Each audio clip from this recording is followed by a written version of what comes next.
ओम श्री परमात्मने नमः। श्रीमन्नारायणाय नमः। श्री विष्णु पुराण प्रथम अंश। नारायणं नमस्कृत्य नरं चैव नरोत्तमं देवीं सरस्वतीं व्यासं ततो जयमुदीरयेत्। पहला अध्याय। श्री सूत जी बोले, ओम पराशरं मुनिवरं कृतपौर्वाहणिकक्रियं मैत्रेय परिपप्रच्छ प्रणिपत्याभिवाद्य च।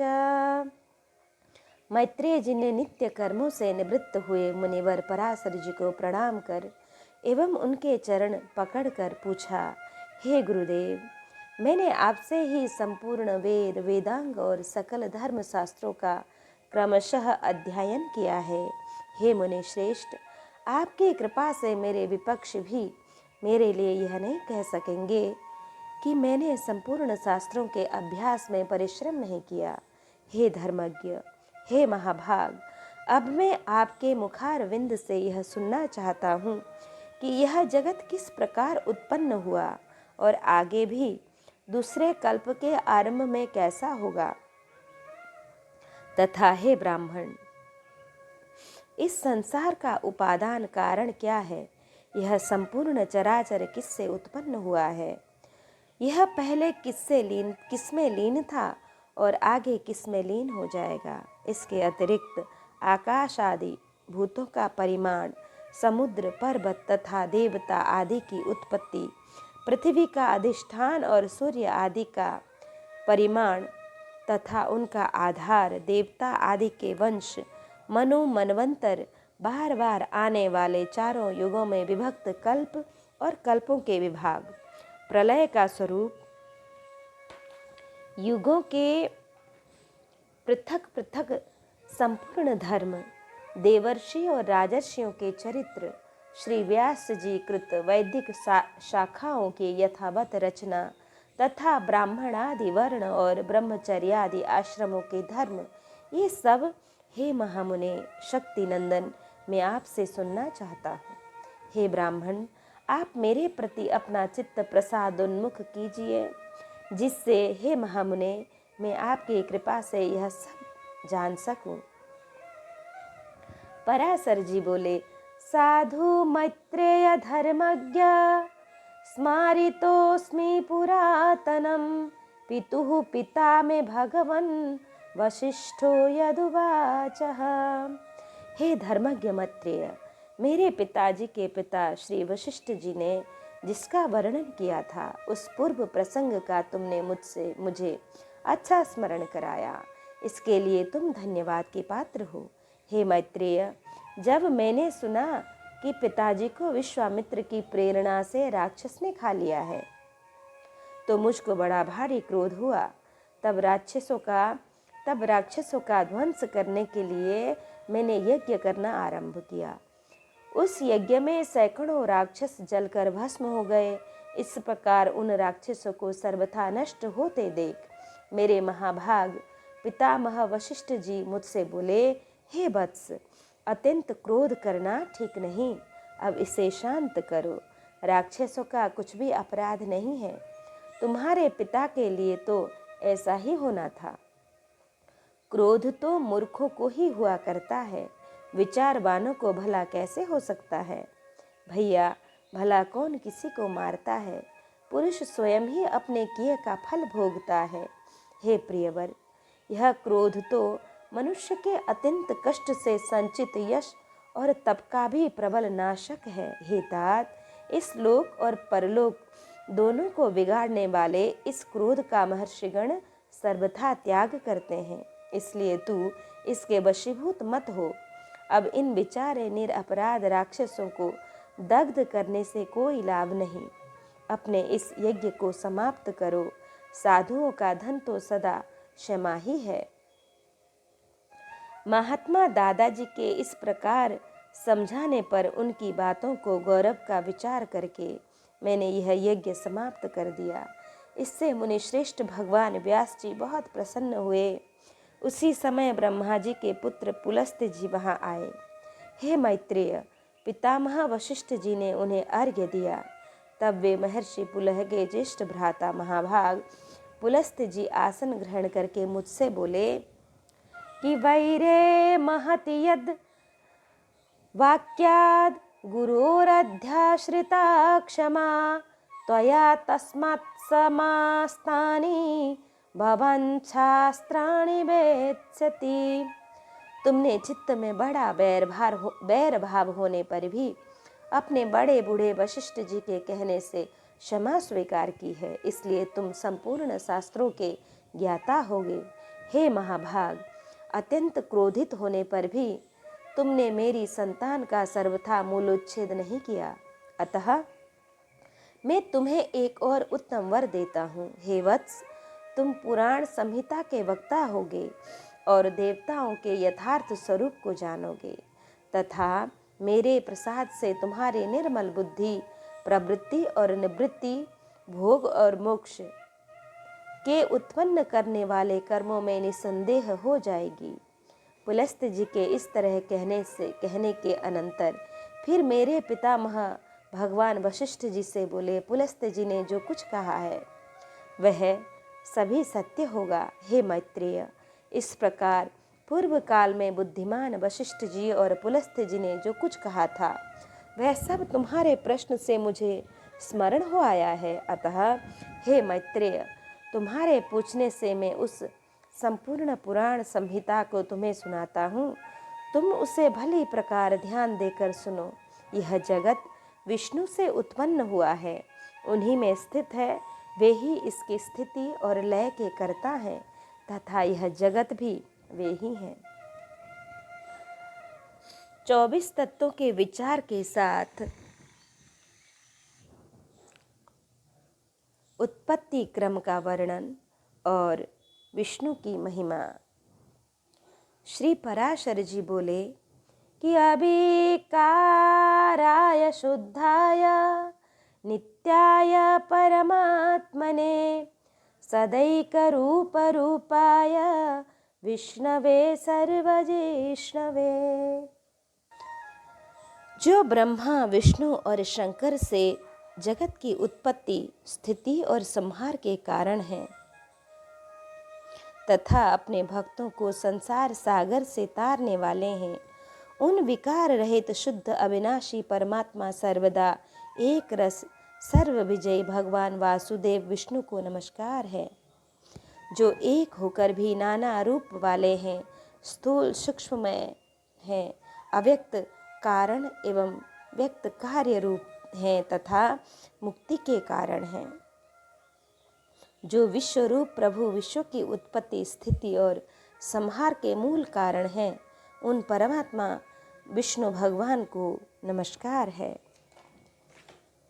जो विश्व के अधिष्ठान हैं, अति सूक्ष्म से भी सूक्ष्म हैं, सर्व प्राणियों में स्थित पुरुषोत्तम और अविनाशी हैं, जो परमार्थतः वास्तव में अति निर्मल ज्ञान स्वरूप हैं, किंतु अज्ञानवश नाना पदार्थ रूप से प्रतीत होते हैं तथा जो जगत की उत्पत्ति और स्थिति में समर्थ एवं उनका संहार करने वाले हैं, उन जगदीश्वर अजन्मा, अक्षय और अव्यय भगवान विष्णु को प्रणाम करके तुम्हें वह सारा प्रसंग क्रमशः सुनाता हूँ। जो दक्ष आदि मुनि श्रेष्ठों के पूछने पर पितामह भगवान ब्रह्मा जी ने उनसे कहा था। वह प्रसंग दक्ष आदि मुनियों ने नर्मदा तट पर राजा पुरुकुत्स को सुनाया था तथा पुरुकुत्स ने सारास्वत से और सारास्वत ने मुझसे कहा था। जो पर प्रकृति से भी परम श्रेष्ठ अंतरात्मा में स्थित परमात्मा रूप वर्ण, नाम और विशेषण आदि से रहित है, जिसमें जन्म, वृद्धि, परिणाम, क्षय और नाश इन 6 विकारों का सर्वथा अभाव है,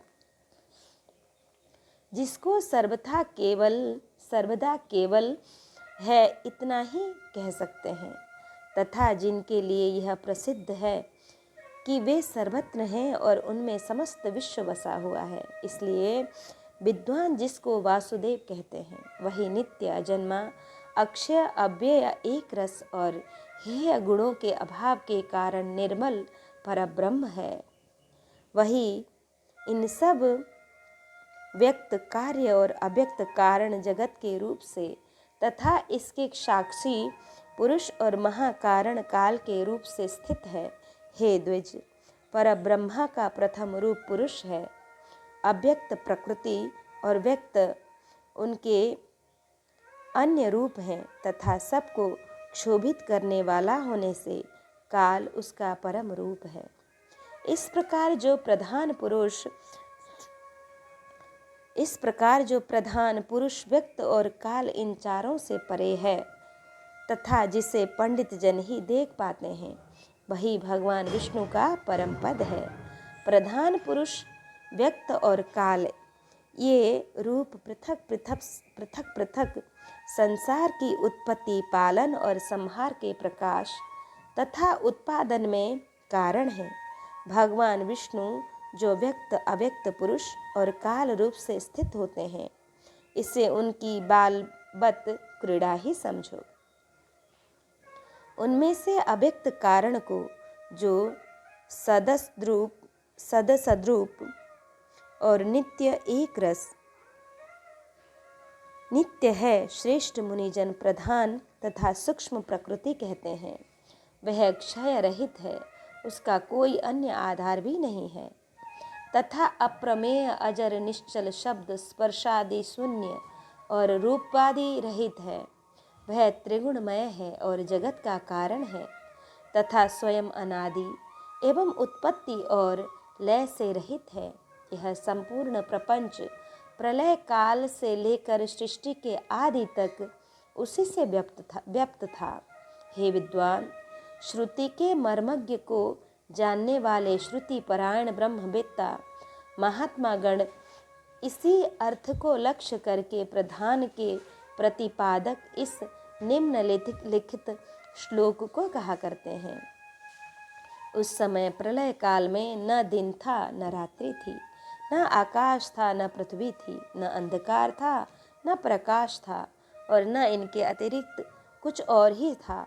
बस श्रोत्रादि इंद्रियों और बुद्धि आदि का अविषय एक प्रधान ब्रह्मा और पुरुष ही था। हे विप्र, विष्णु के परम उपाधि रहित स्वरूप से प्रधान और पुरुष ये दो रूप हुए। उसी के जिस अन्य रूपों के द्वारा वे दोनों संयुक्त और वियुक्त होते हैं, उस रूपांतर का ही नाम काल है। बीते हुए प्रलय काल में यह व्यक्त प्रपंच प्रकृति में लीन था, इसलिए प्रपंच के इस प्रलय को प्राकृत प्रलय कहते हैं। हे द्विज, काल रूप भगवान अनादि हैं, इनका अंत नहीं है, इसीलिए संसार की उत्पत्ति, स्थिति और प्रलय भी कभी नहीं रुकते, वे प्रवाह रूप से निरंतर होते रहते हैं।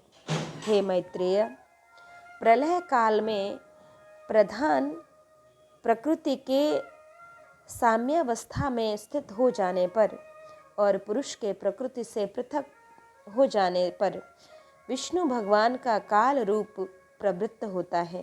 तदंतर उन परब्रह्म परमात्मा विश्वरूप सर्वव्यापी सर्वभूतेश्वर सर्वात्मा परमेश्वर ने अपनी इच्छा से विकारी प्रधान और अभिकारी पुरुष में प्रविष्ट होकर उनको क्षोभित किया। जिस प्रकार क्रियाशील न होने पर भी गंध अपनी सानिध्य मात्र से ही मन को क्षोभित कर देता है, उसी प्रकार परमेश्वर अपनी सन्निधि मात्र से ही प्रधान और पुरुष को प्रेरित करते हैं। हे ब्राह्मण, वह पुरुषोत्तम ही इनको क्षोभित करने वाले हैं और वे ही क्षुब्ध होते हैं तथा संकोच और विकास क्षोभ युक्त प्रधान रूप से भी वे ही स्थित हैं। ब्रह्मादि समस्त ईश्वरों के ईश्वर वे ही विष्णु ही समष्टि व्यक्ति रूप ब्रह्मादि जीव रूप तथा महतत्व रूप से स्थित हैं। हे द्विज श्रेष्ठ, सर्वकाल के प्राप्त होने पर गुणों की साम्यावस्था रूप प्रधान जब विष्णु के क्षेत्रज्ञ रूप से अधिष्ठित हुआ तो उससे महतत्व की उत्पत्ति हुई। उत्पन्न हुए महान को प्रधान तत्व से आवृत किया। महतत्व सात्विक, राजस और तामस भेद से 3 प्रकार का है, किंतु जिस प्रकार बीज छिलने से संभाव से ढका रहता है, वैसे ही यह त्रिविध महतत्व प्रधान तत्व से सब ओर व्याप्त है। फिर त्रिविध महतत्व से ही वैकारिक, सात्विक, तेजस और तामस भूतादि 3 प्रकार का अहंकार उत्पन्न हुआ। हे महामुने, वह त्रिगुणात्मक होने से भूत और इंद्रिय आदि का कारण है, और प्रधान से जैसे महतत्व व्यक्त है, वैसे ही महतत्व से वह अहंकार व्यक्त है। भूतादि नामक तामस अहंकार ने विकृत होकर शब्द तन्मात्रा और उसमें शब्द गुण वाले आकाश की रचना की। उस भूतादि तामस अहंकार ने शब्द तन्मात्रा रूप आकाश को व्यक्त किया। फिर आकाश ने विकृत होकर स्पर्श तन्मात्रा को रचा। उससे बलवान वायु हुआ, उसका गुण स्पर्श माना गया। शब्द तन्मात्रा रूप आकाश ने स्पर्श तन्मात्रा वाले वायु को आवृत किया है। फिर वायु ने विकृत होकर रूप तन्मात्रा की सृष्टि की। वायु से तेज उत्पन्न हुआ है, उसका गुण रूप कहा जाता है। स्पर्श तन्मात्रा रूप वायु ने रूप तन्मात्रा वाले तेज को आवृत किया। फिर तेज ने भी विकृत होकर रस तन्मात्रा की रचना की। उससे रस गुण वाला जल हुआ, और रस तन्मात्रा वाले जल को रूप तन्मात्रा में तेज ने आवृत किया। जल ने विकार को प्राप्त होकर गंध तन्मात्रा की सृष्टि की। इससे पृथ्वी उत्पन्न हुई है, जिसका गुण गंध माना जाता है। उन आकाशादि भेदों में तन्मात्रा है, इसलिए वे तन्मात्रा भी गुणरूप कहे गए हैं। तन्मात्राओं में विशेष भाव नहीं है, इसलिए उनकी अविशेष संज्ञा है। वे अविशेष तन्मात्राएं शांत, घोर अथवा मूढ़ नहीं हैं, अर्थात उनका दुख या सुख मोह रूप से अनुभव नहीं हो सकता। इस प्रकार तामस अहंकार से यह भूत तन्मात्रा रूप सर्ग हुआ है। 10 इंद्रियां तेजस अर्थात राजस अहंकार से और उनके अधिष्ठाता देवता वैकारिक तथा सात्विक अहंकार से उत्पन्न हुए कहे जाते हैं। इस प्रकार इंद्रियों के अधिष्ठाता 10 देवता और 11वां मन वैकारिक सात्विक है। हे द्विज, त्वक, चक्षु, नासिका, जिह्वा और श्रोत्र त्वक, चक्षु, नासिका, जिह्वा और श्रोत्र ये पांचों बुद्धि की सहायता से शब्दादि विषयों को ग्रहण करने वाली 5 ज्ञानेंद्रिय हैं। हे मैत्रेय, पायु, गुदा, उपस्थलिंग, हस्त, पाद और वाक ये 5 कर्मेंद्रिय हैं। इनके कर्म मलमूत्र का त्याग, शिल्प, गति और वचन बतलाए जाते हैं। आकाश, वायु, तेज, जल और पृथ्वी ये 5 भूत उत्तरोत्तर क्रमशः शब्द, स्पर्श आदि 5 गुणों से युक्त हैं। ये 5 भूत शांत, घोर और मूढ़ हैं, अर्थात सुख, दुख और मोह युक्त हैं। अतः ये विशेष कहलाते हैं। इन भूतों में पृथक पृथक नाना शक्तियां हैं, अतः वे परस्पर पूर्णतया मिले बिना संसार की रचना नहीं कर सकते। इसलिए एक दूसरे के आश्रय रहने वाले और एक ही संघात की उत्पत्ति के लक्ष्य वाले महतत्व से लेकर विशेष पर्यंत प्रकृति के इन सभी विकारों ने पुरुष से अधिष्ठित होने के कारण परस्पर मिलकर सर्वथा एक होकर प्रधान तत्व के अनुग्रह से अंड की उत्पत्ति की। हे महाबुद्धे, जल के बुलबुले के समान क्रमशः भूतों से बड़ा हुआ वह गोलाकार और जल पर स्थित महान अंड ब्रह्म हिरण्यगर्भ रूप विष्णु का अति उत्तम प्राकृत आधार हुआ। उसमें वे अव्यक्त रूप से जगतपति विष्णु व्यक्त हिरण्यगर्भ रूप से स्वयं ही विराजमान हुए। उन महात्मा हिरण्यगर्भ का सुमेरु उल्ब गर्भ को ढकने वाली झिल्ली, अन्य पर्वत जरायु गर्भाशय तथा समुद्र गर्भाशयस्थ रस था। हे विप्र, उस अंड में ही पर्वत और द्युपादि के सहित समुद्र ग्रह गण के सहित संपूर्ण लोक तथा देव असुर और मनुष्य आदि विविध प्राणी वर्ग प्रकट हुआ। वह अंड पूर्व की अपेक्षा 10-10 गुण अधिक जल, अग्नि, वायु, आकाश और भूतादि अर्थात तामस अहंकार से आवृत है तथा भूतादि महतत्व से घिरा हुआ है। और इन सबके सहित वह महतत्व भी अव्यक्त प्रधान से आवृत है। इस प्रकार जैसे नारियल के फल का भीतरी बीज बाहर से कितने ही छिलकों से ढका रहता है, वैसे ही यह अंड इन 7 प्राकृत आवरणों से घिरा हुआ है। उसमें स्थित हुए स्वयं विश्वेश्वर भगवान विष्णु ब्रह्मा होकर रजोगुण का आश्रय लेकर इस संसार की रचना में प्रवृत्त होते हैं और तथा रचना हो जाने पर सत्वगुण विशिष्ट अतुल पराक्रमी भगवान विष्णु उसका कल्पांत पर्यंत युग युग में पालन करते हैं। हे मैत्रेय, फिर कल्प का अंत होने पर अति दारुण तम प्रदान रुद्र रूप धारण करके वे जनार्दन विष्णु ही समस्त भूतों का भक्षण कर लेते हैं। इस प्रकार समस्त भूतों का भक्षण कर संसार को जलमय करके वे परमेश्वर शेष शैया पर शयन करते हैं। जगने पर ब्रह्मारूप होकर वे फिर जगत की रचना करते हैं। वह एक ही भगवान जनार्दन जगत की सृष्टि, स्थिति और संहार के लिए ब्रह्मा, विष्णु और शिव इन 3 संज्ञाओं को धारण करते हैं।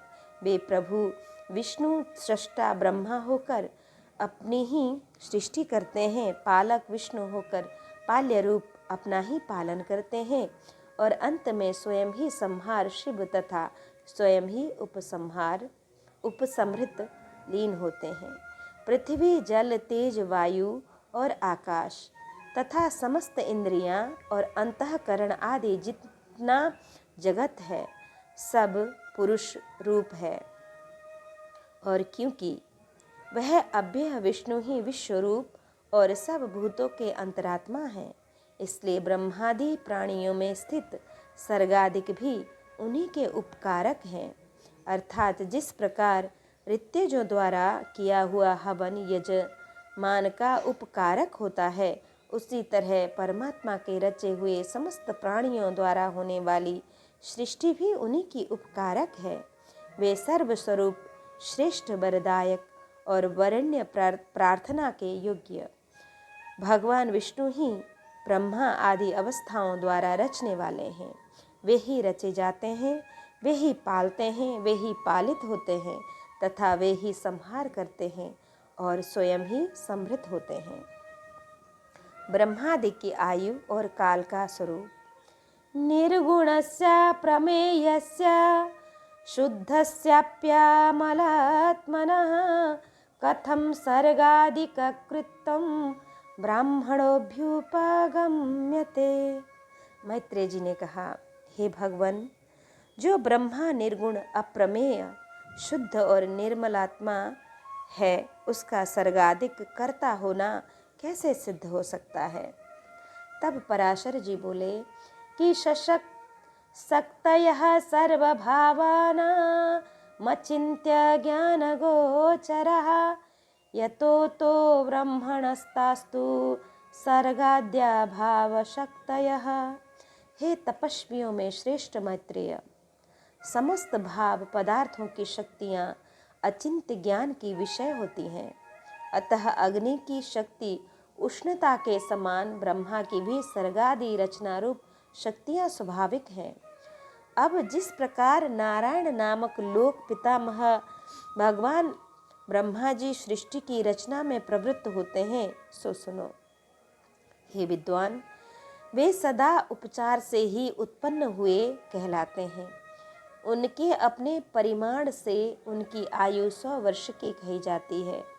उस 100 वर्ष का नाम पर है, उसका आधा परार्ध कहलाता है। हे अनघ, जैसे मैंने जो तुमसे विष्णु भगवान का काल स्वरूप कहा था, उसी के द्वारा उस ब्रह्मा की तथा और भी जो पृथ्वी, पर्वत, समुद्र आदि चराचर जीव हैं, उनकी आयु का परिमाण किया जाता है। हे मुनि श्रेष्ठ, 15 निमेष को काष्ठा कहते हैं।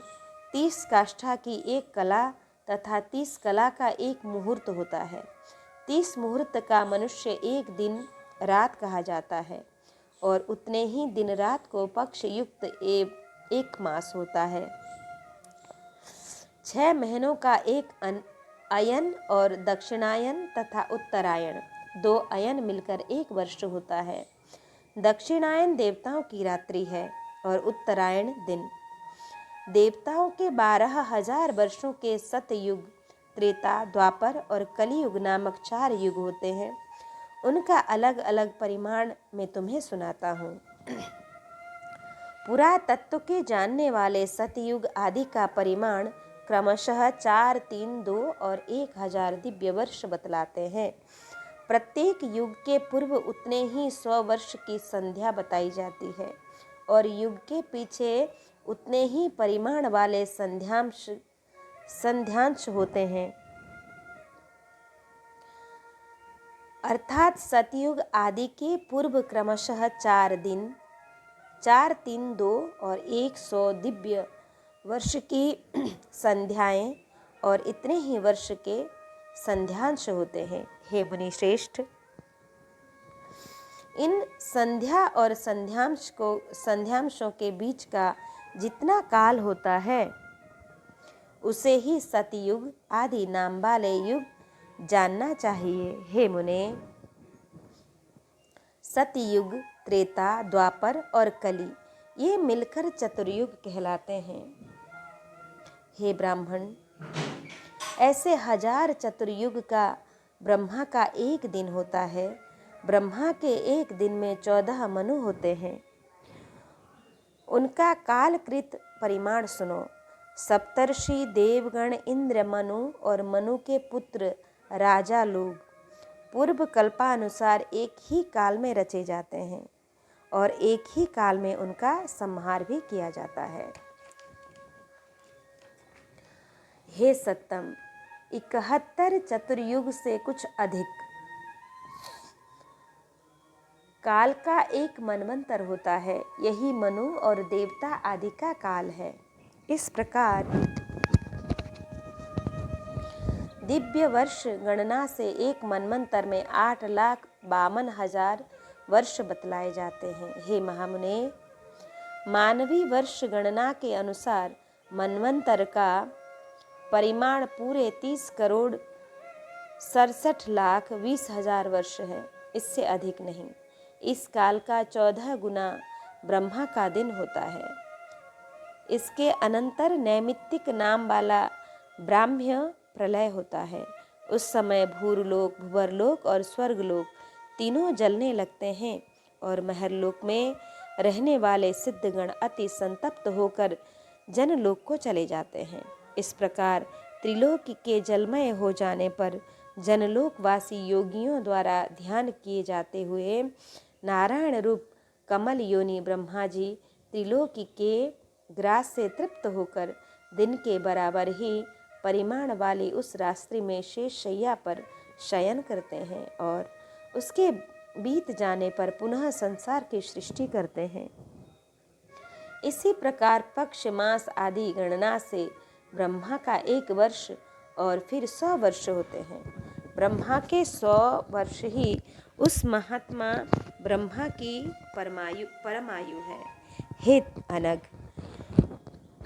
उन ब्रह्मा जी का एक परार्ध बीत चुका है। इसके अंत में पाद्य नाम से विख्यात महाकल्प हुआ था। हे द्विज, उस समय पर्वत वर्तमान उनके दूसरे परार्ध का यह बाराह नामक पहला कल्प कहा गया है।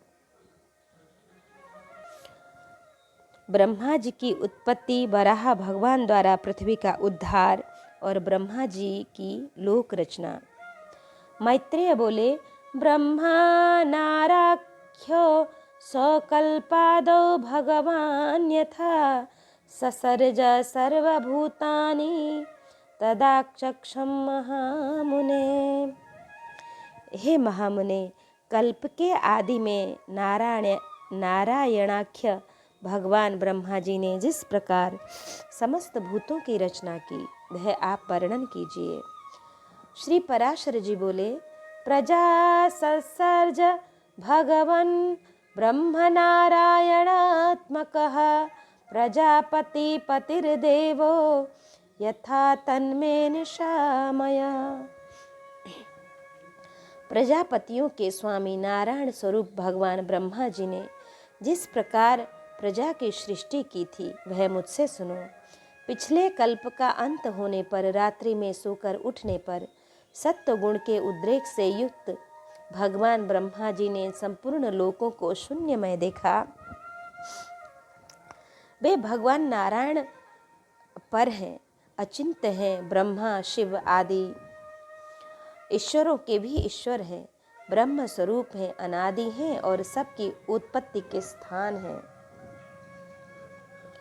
मनु आदि स्मृतिकार उन ब्रह्मा स्वरूप श्री नारायण देव के विषय में, जो इस जगत की उत्पत्ति और लय के स्थान है, यह श्लोक कहते हैं। आपो नारा इति प्रोक्ता आपो वै नरसूनवः अयनं तस्य तां पूर्वं तेन नारायणः स्मृता। नर अर्थात पुरुष भगवान पुरुषोत्तम से उत्पन्न होने के कारण जल को नार कहते हैं। वह नार जल ही उनका प्रथम अयन निवास स्थान है, इसलिए भगवान को नारायण कहा गया है। संपूर्ण जगत जलमय हो रहा था, इसलिए प्रजापति ब्रह्मा जी ने अनुमान से पृथ्वी को जल के भीतर जान उसे बाहर निकालने की इच्छा से एक दूसरा शरीर धारण किया।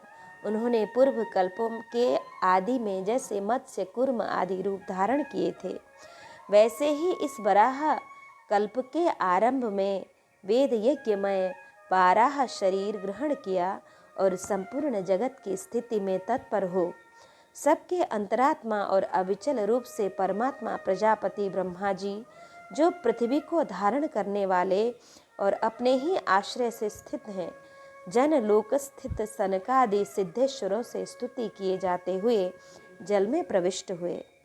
तब उन्हें पाताल लोक में आए देख देवी वसुंधरा अति भक्ति विनम्र हो उनकी स्तुति करने लगी। पृथ्वी बोली, नमस्ते पुंडरीकाक्ष शंख चक्र गदाधर मामुद्धरास्मादद्यत्वं तत्तोऽहं पूर्वमुत्थिता। हे शंख चक्र गदा पद्म धारण करने वाले कमल नयन भगवान, आपको नमस्कार है। आज आप इस पाताल से मेरा उद्धार कीजिए। पूर्व काल में आपसे ही उत्पन्न हुई थी। हे जनार्दन, पहले भी आपने मेरा उद्धार किया था, और हे प्रभु, मेरे तथा आकाशादि अन्य सब भूतों के भी आप ही उपादान कारण हैं। हे परमात्मा स्वरूप, आपको नमस्कार है। हे पुरुषात्मन, आपको नमस्कार है। हे प्रधान और व्यक्त रूप, आपको नमस्कार है। हे काल स्वरूप, आपको बारंबार नमस्कार है। हे प्रभु, जगत की सृष्टि आदि के लिए ब्रह्मा विष्णु और रुद्र रूप धारण करने वाले आप ही संपूर्ण भूतों की उत्पत्ति, पालन और नाश करने वाले हैं, और जगत के एकावर्ण रूप हो जाने पर हे गोविंद, सबको भक्षण कर अंत में आप ही मनीषी जनों द्वारा चिंतित होते हुए जल में शयन करते हैं। हे प्रभु, आपका जो परम तत्व है उससे तो कोई भी नहीं जानता, अतः आपका जो रूप अवतारों में प्रकट होता है उसी की देवगण पूजा करते हैं। आप परब्रह्म ही आराधना करके मुमुक्षु जन मुक्त होते हैं। भला वासुदेव की आराधना किए बिना कौन मोक्ष प्राप्त कर सकता है? मन से जो कुछ ग्रहण किया जाता है, चक्षु आदि इंद्रियों से जो कुछ ग्रहण विषय करने योग्य है, बुद्धि द्वारा जो कुछ विचारणीय है, वह सब आप ही का रूप है। हे प्रभु, मैं आप ही का रूप हूँ, आप ही के आश्रित हूँ, आपके ही आश्रित हूँ और आप ही के द्वारा रची गई हूँ तथा आप ही की शरण में हूँ। इसलिए लोक में मुझे माधवी भी कहते हैं। हे संपूर्ण ज्ञानमय, हे स्थूलमय, हे अव्यय, आपकी जय हो। हे अनंत, हे अव्यक्त, हे व्यक्तमय प्रभु, आपकी जय हो। हे परापर स्वरूप, हे विश्वात्मन, हे यज्ञपते, हे अनघ, आपकी जय हो। हे प्रभु, आप ही यज्ञ हैं, आप ही वषटकार हैं, आप ही ओंकार हैं और आप ही अग्नियाँ हैं। हे हरे, आप ही वेद, वेदांग और यज्ञ पुरुष हैं तथा सूर्य आदि ग्रह, तारे, नक्षत्र और संपूर्ण जगत भी आप ही हैं। हे पुरुषोत्तम, हे परमेश्वर, मूर्त अमूर्त, दृश्य अदृश्य तथा जो कुछ मैंने कहा है और जो नहीं कहा है वह सब आप ही हैं। अतः आपको नमस्कार है, बारंबार नमस्कार है। पराशर जी बोले, पृथ्वी द्वारा इस प्रकार स्तुति किए जाने पर साम स्वर ही जिनकी ध्वनि है, उन भगवान धरणीधर ने घर घर शब्द से गर्जना की। फिर विकसित कमल के समान नेत्रों वाले उन महाबराह ने अपनी डाढ़ों से पृथ्वी को उठा लिया और वे कमल दल के समान श्याम तथा नीलाचल के सदृश विशाल काय भगवान रसातल से बाहर निकले। निकलते समय उनके मुख से श्वास से उछलते हुए जल के जनलोक में रहने वाले महातेजस्वी और निष्पाप सनंदन आदि मुनीश्वरों को भिगो दिया। जल बड़ा शब्द करता हुआ उनके खुरों से विदीर्ण हुए रसातल में नीचे की ओर जाने लगा और जनलोक में रहने वाले सिद्धगण उनके श्वास वायु से विक्षिप्त होकर इधर उधर भागने लगे। जिनकी कुक्षी जल में भीगी हुई है, वे महावराह जिस समय अपने वेदमय शरीर को कपाते हुए पृथ्वी को लेकर बाहर निकले, उस समय उनके रोमावली से स्थित मुनिजन स्तुति करने लगे। उन निशंक और अनंत दृष्टि वाले धराधर भगवान की जनलोक में रहने वाले सनंदन आदि योगीश्वरों ने प्रसन्न चित्त से अति नम्रता पूर्वक सिर झुकाकर इस प्रकार स्तुति की। हे ब्रह्मादि ईश्वरों के भी परम ईश्वर, हे केशव, हे शंख गदाधर, हे खड़ग चक्रधारी प्रभु, आपकी जय हो। आप ही संसार की उत्पत्ति, स्थिति और नाश के कारण हैं तथा आप ही ईश्वर हैं और जिसे परम पद कहते हैं वह भी आपसे अतिरिक्त और कुछ नहीं है। हे यूप रूपी दाढ़ों वाले प्रभु, आप ही यज्ञ पुरुष हैं। आपके चरणों में चारों वेद हैं, दांतों में यज्ञ, मुख में चितियाँ हैं, उताशन यज्ञादि आपकी जिह्वा है तथा कुशाएं रोमावली हैं। हे महात्मन, रात और दिन आपके नेत्र हैं तथा सबका आधारभूत परब्रह्म आपका सिर है। हे देव, वैष्णव आदि समस्त सुक्त आपके सटाकलाप स्कंध के रोम गुच्छ हैं और समग्र हबी आपके प्राण हैं। हे प्रभु, स्त्रुक आपका तुंड और साम स्वरूप धीर गंभीर शब्द है। प्रागवंश यजमान गृह शरीर है तथा यत्र सत्र शरीर की संधियां हैं। हे देव, इष्ट और पूर्त धर्म आपके कान हैं। हे नित्य स्वरूप भगवान, प्रसन्न होइए। हे अक्षर, हे विश्वमूर्ते, अपने पाद प्रहार से भूमंडल को व्यक्त करने वाले आपको हम विश्व के आदि कारण समझते हैं। आप संपूर्ण चराचर जगत के परमेश्वर और नाथ हैं, अतः प्रसन्न होइए। हे नाथ, आपकी दाढ़ों पर रखा हुआ यह संपूर्ण भूमंडल ऐसा प्रतीत होता है मानो कमल बन को रौंदते हुए गजराज के दांतों से कोई कीचड़ में सना हुआ कमल का पत्ता लगा हो। हे अनुपम प्रभावशाली प्रभु, पृथ्वी और आकाश के बीच में जितना अंतर है वह आपके शरीर से ही व्यक्त है। हे विश्व के व्यक्त करने में समर्थ तेज युक्त प्रभु, आप विश्व का कल्याण कीजिए। हे जगतपते, परमार्थ सत्य वस्तु जो एकमात्र आप ही हैं, आपके अतिरिक्त और कोई भी नहीं है। यह आपकी ही महिमा माया है जिससे यह संपूर्ण चराचर जगत व्याप्त है। यह जो कुछ मूर्तिमान जगत दिखाई देता है, ज्ञान स्वरूप आपका ही रूप है। अजितेंद्रिय लोग भ्रम से इसे जगत रूप देखते हैं। इस संपूर्ण ज्ञान स्वरूप जगत को बुद्धिहीन लोग अर्थ रूप देखते हैं, अतः वे निरंतर मोहमय संसार सागर में भटका करते हैं। हे परमेश्वर, जो लोग शुद्ध चित्त और विज्ञान वेत्ता हैं, वे इस संपूर्ण संसार को आपका ज्ञानात्मक स्वरूप ही देखते हैं। हे सर्वात्मन, प्रसन्न होइए। हे अप्रमेयात्मन, हे कमल नयन, संसार के निवास के लिए पृथ्वी का उद्धार करके हमको शांति प्रदान कीजिए। हे भगवान, हे गोविंद, इस समय आप सत्व प्रधान हैं, अतः हे ईश, जगत के उद्भव के लिए आप इस पृथ्वी का उद्धार कीजिए। और हे कमल नयन, हमको शांति प्रदान कीजिए। आपके द्वारा यह सर्ग की प्रवृत्ति संसार का उपकार करने वाली हो। हे कमल नयन, आपको नमस्कार है, आप हमको शांति प्रदान कीजिए। श्री पराशर जी बोले,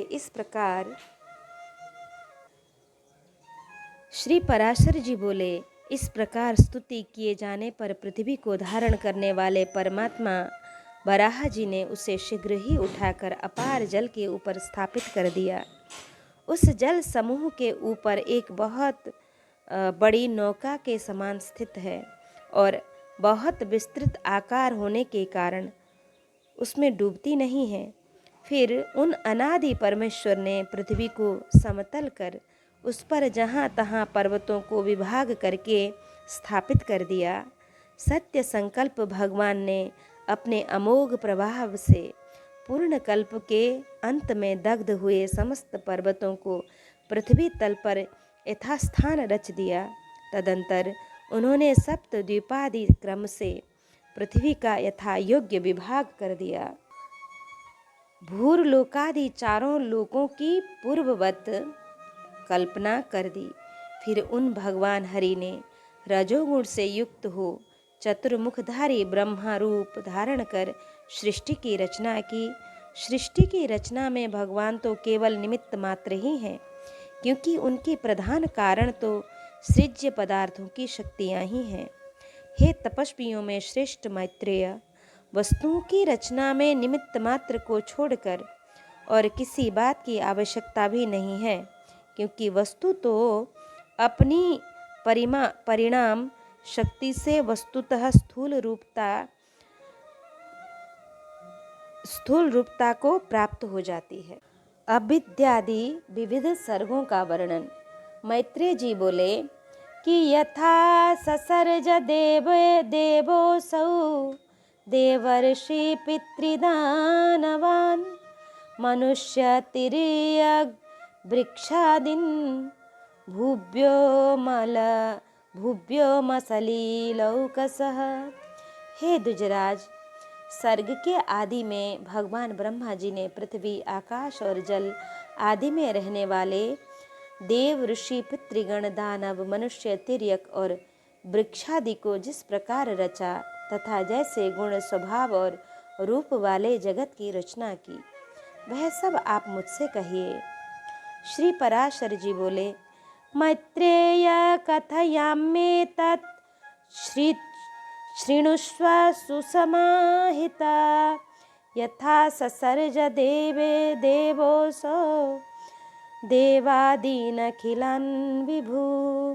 हे मैत्रेय, भगवान विभु ने जिस प्रकार इस सर्ग की रचना की वह मैं तुमसे कहता हूँ, सावधान होकर सुनो।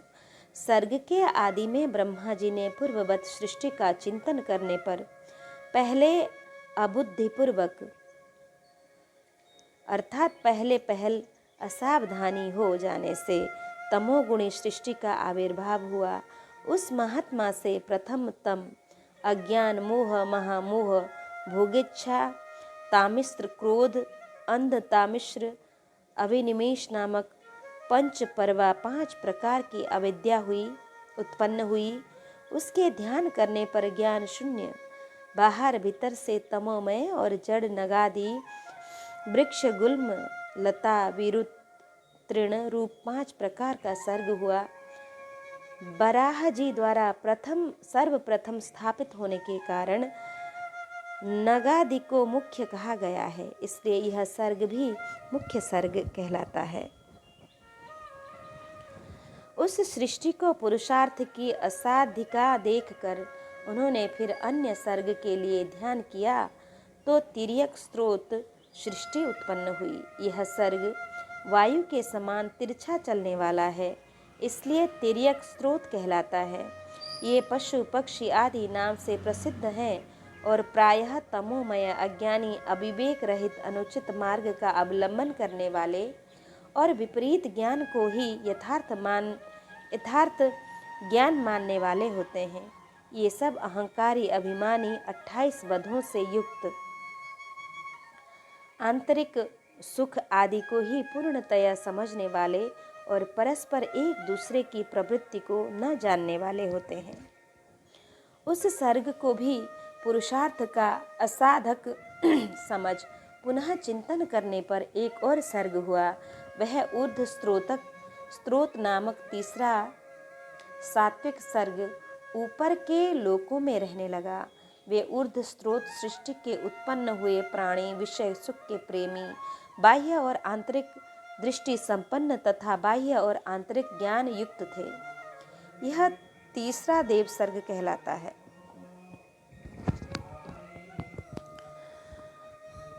और इस सर्ग के प्रादुर्भाव होने से संतुष्ट चित्त ब्रह्मा जी को अति प्रसन्नता हुई। फिर इन मुख्य सर्ग आदि तीनों कारण की सृष्टियों में उत्पन्न हुए प्राणियों को पुरुषार्थ का असाधक जान उन्होंने एक और उत्तम साधन सर्ग के लिए चिंतन किया।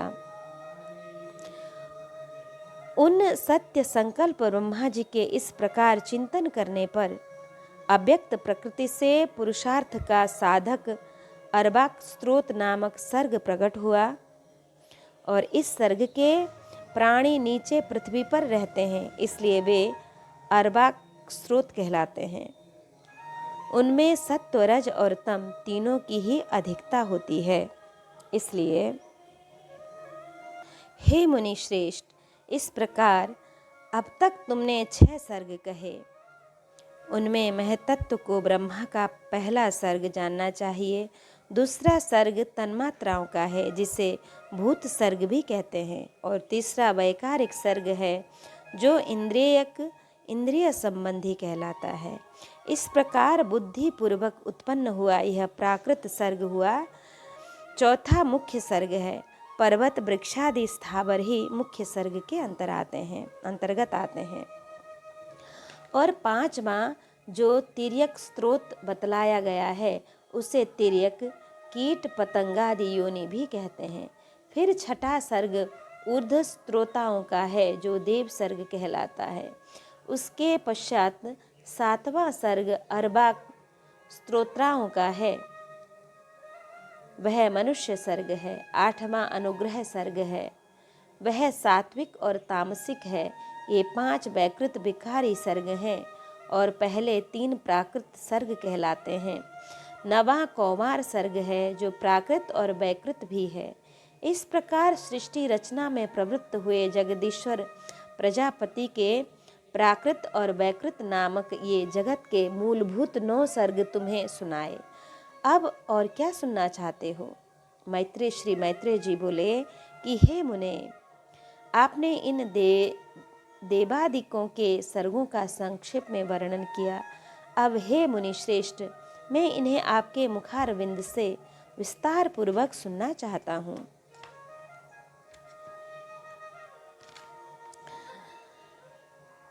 श्री पराशर जी बोले कि हे मैत्रेय, संपूर्ण प्रजा अपने पूर्व शुभाशुभ कर्मों से युक्त है, अतः प्रलय काल में सबका लय होने पर भी वह उनके संस्कारों से मुक्त नहीं होती। हे ब्राह्मण, ब्रह्मा जी के सृष्टि कर्म में प्रवृत्त होने पर देवताओं से लेकर स्थावर पर्यंत 4 प्रकार की सृष्टि हुई। वह केवल मनोमयी थी। फिर देवता, असुर, पितृगण और मनुष्य, इन चारों की तथा जल की सृष्टि करने की इच्छा से उन्होंने अपने शरीर का उपयोग किया। सृष्टि रचना की कामना से प्रजापति के युक्त चित्त होने पर तमोगुण की वृद्धि हुई, अतः सबसे पहले उनकी जंघा से असुर उत्पन्न हुए। तब हे मैत्रेय, उन्होंने उस तमोमय शरीर को छोड़ दिया। वह छोड़ा हुआ तमोमय शरीर ही रात्रि हुआ। फिर अन्य देह में स्थित होने पर सृष्टि की कामना वाले उन प्रजापति को अति प्रसन्नता हुई। हे द्विज, उनके मुख से सत्व प्रधान देवता उत्पन्न हुए।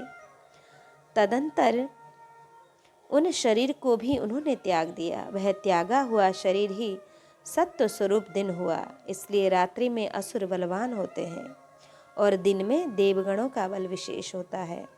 फिर उन्होंने आंशिक सत्वमय अन्य शरीर ग्रहण किया और अपने को पितृवत मानते हुए अपने पार्श्व भाग से पितृगण की रचना की। पितृगण की रचना कर उन्होंने उस शरीर को भी छोड़ दिया। वह त्यागा हुआ शरीर ही दिन और रात्रि के बीच में स्थित संध्या हुई। तत्पश्चात उन्होंने आंशिक रजोमय अन्य शरीर धारण किया।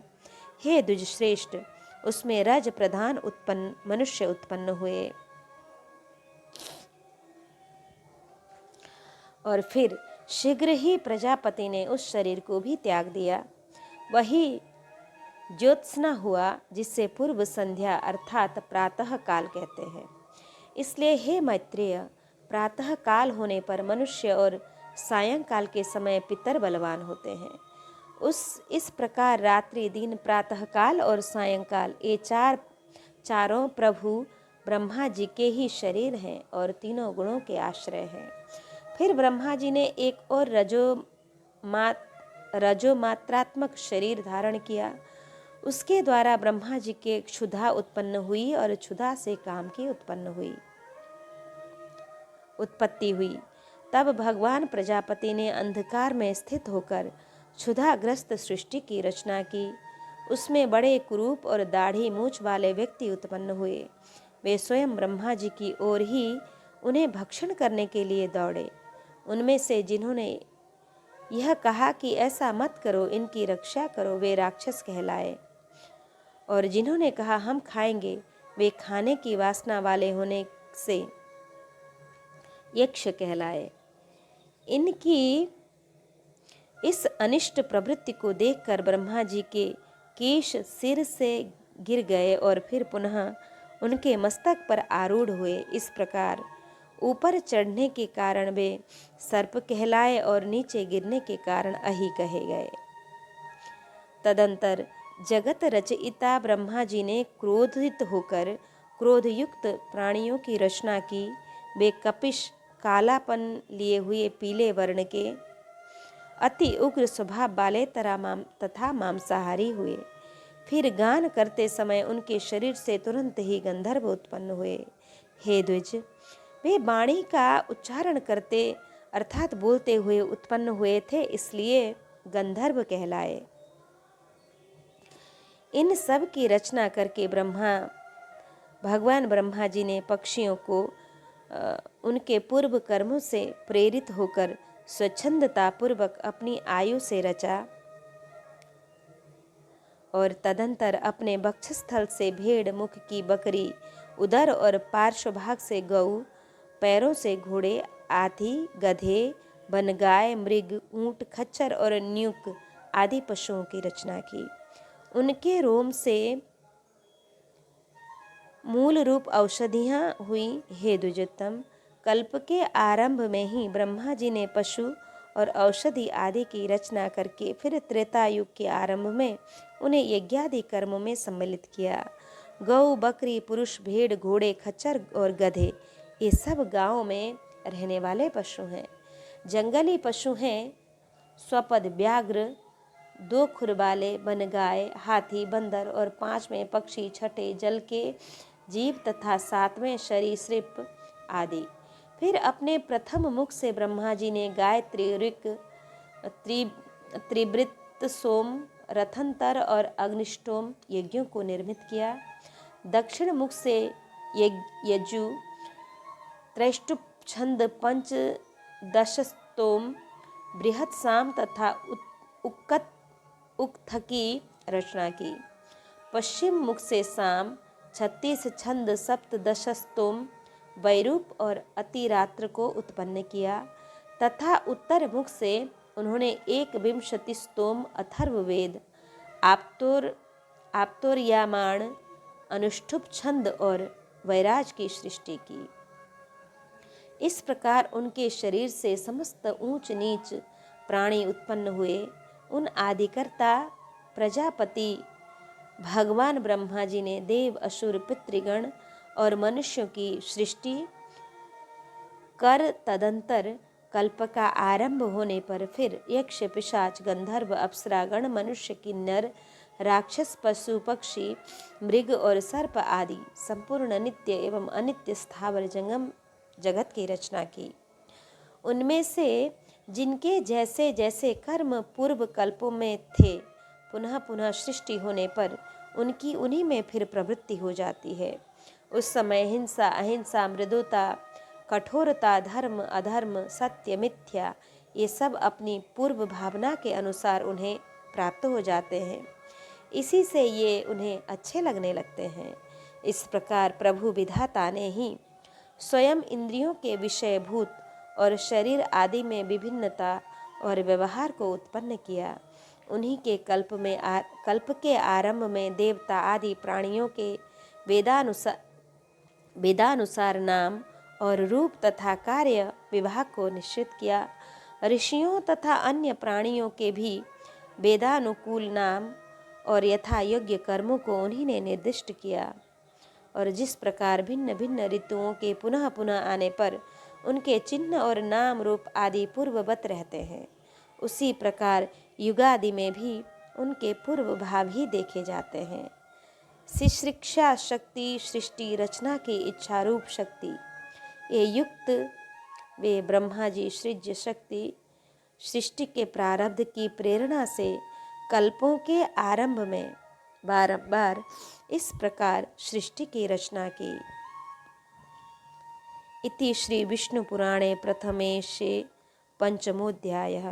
श्री कृष्ण गोविंद हरे मुरारे, हे नाथ नारायण वासुदेव, अनंत वैकुंठ मुकुंद कृष्ण, गोविंद दामोदर माधवेति।